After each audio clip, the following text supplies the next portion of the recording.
महात्मा बुद्ध एक गांव में प्रवचन सुना रहे थे। उन्होंने पास हुए लोगों के समीप अपनी मधुर वाणी से सभी को संबोधित करते हुए बताया कि हर किसी मनुष्य को धरती मां की तरह सहनशील तथा क्षमाशील होना चाहिए।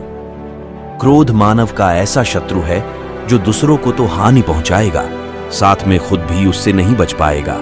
इसलिए क्रोध, ईर्ष्या मानव की सबसे बड़े शत्रु है। सभा में सभी लोग शांति से उनकी बात को ध्यानपूर्वक सुन रहे थे। तभी वहां उस सभा में एक अति क्रोधी व्यक्ति भी उपस्थित था।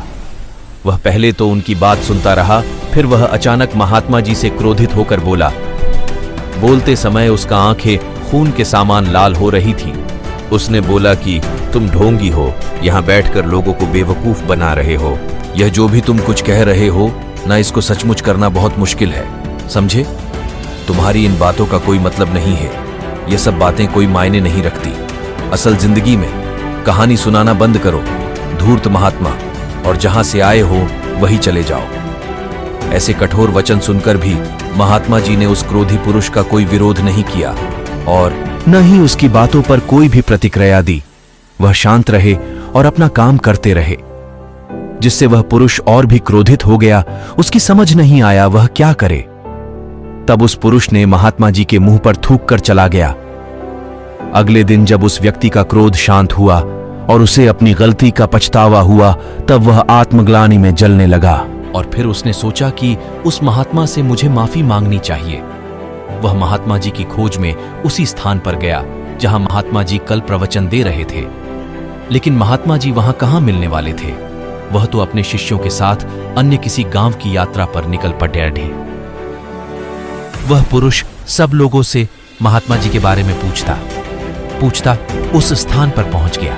तब उस पुरुष को महात्मा जी के शिष्यों ने उसे उनके पास जाने से रोका, लेकिन महात्मा जी ने अपने शिष्यों को आदेश दिया कि आने दे उस पुरुष को।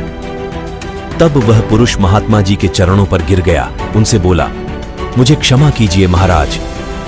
उसने महात्मा जी से पूछा, क्या आप भूल गए हो कि मैं वही जिसने कल आपका इतना अपमान किया था?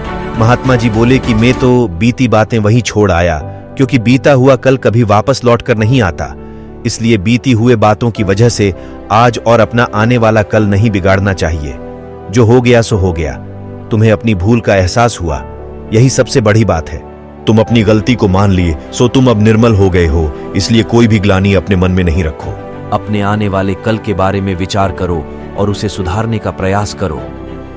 महात्मा जी की बात सुनकर उस पुरुष के मन का भार हल्का हो गया और उसने महात्मा जी के चरणों को पकड़कर कहा, आज से मैं अपने क्रोध का त्याग करता हूं और धैर्यवान और क्षमाशील होने का प्राण आज से लेता हूं। तो दोस्तों, हमें इस कहानी से यह प्रेरणा मिलती है कि यदि अपने बीते हुए कल की गलती को लेकर हमें वर्तमान में उसका पछतावा न कर, उस गलती को हमें अपने भविष्य में कभी नहीं करना चाहिए, क्योंकि दोस्तों, बीता हुआ कल कभी लौटकर वापस नहीं आता।